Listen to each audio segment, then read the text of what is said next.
Wait, you ready? Yeah. Okay.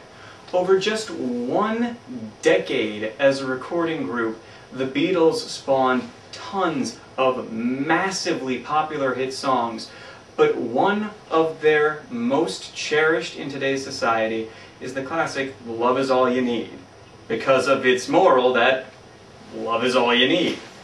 And that's immediately what I thought of when I read today's quotation from Leo Roaston. Money can't buy happiness, but neither can poverty.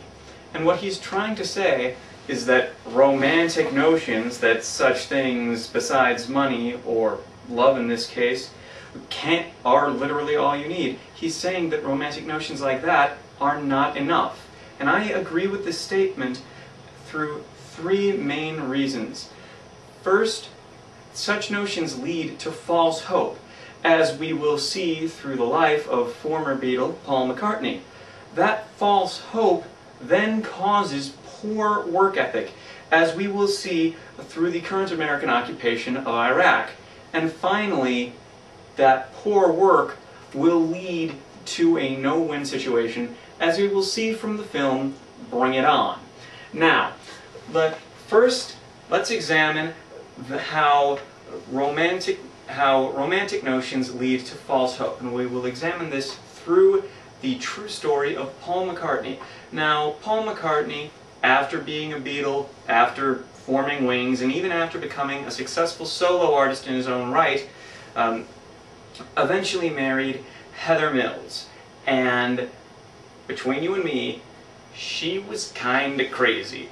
They did not get along, and considering that he wrote the song about Love Is All You Need, it's not hard to believe that he might have thought that whatever initial attraction the two of them felt when they first met would carry them through their marriage. Ultimately, this was in fact not the case, and the divorce has only recently been settled, leading to bad feelings and a bad financial situation for both. Now, we have to see that false hope, such as Paul McCartney experienced, then will cause poor work. And this is clearly seen through the current American invasion of Iraq. Now, when we went into Iraq, George Bush and Dick Cheney had a great plan for after we defeated Saddam. We'll be greeted as liberators. Yeah, great plan. So basically, the false hope that we would be seen as liberators, that the Iraqi people would be glad to have us in their society and deposing the only government that they'd known, led to a political quagmire, which is the reason that we are still in Iraq today, that we had to undergo a troop surge instead of a troop reduction.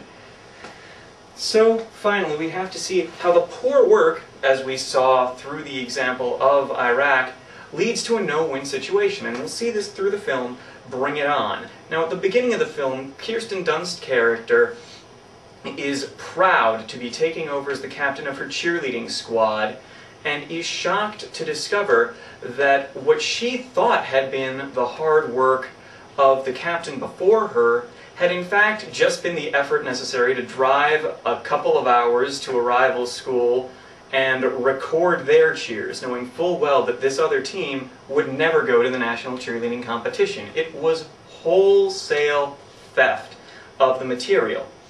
And she decides that they have to come up with a new routine.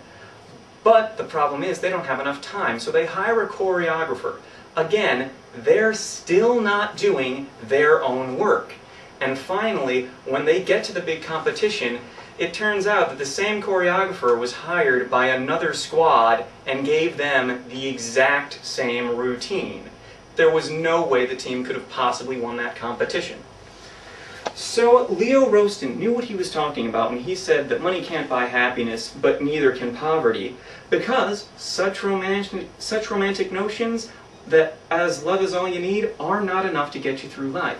And I agree with this statement because we saw that they led to false hope with Paul McCartney, that false hope caused poor work as we saw in Iraq, and that poor work led to a no-win situation in Bring It On. So finally, while Love Is All You Need might be a great song, it's not a way to live your life.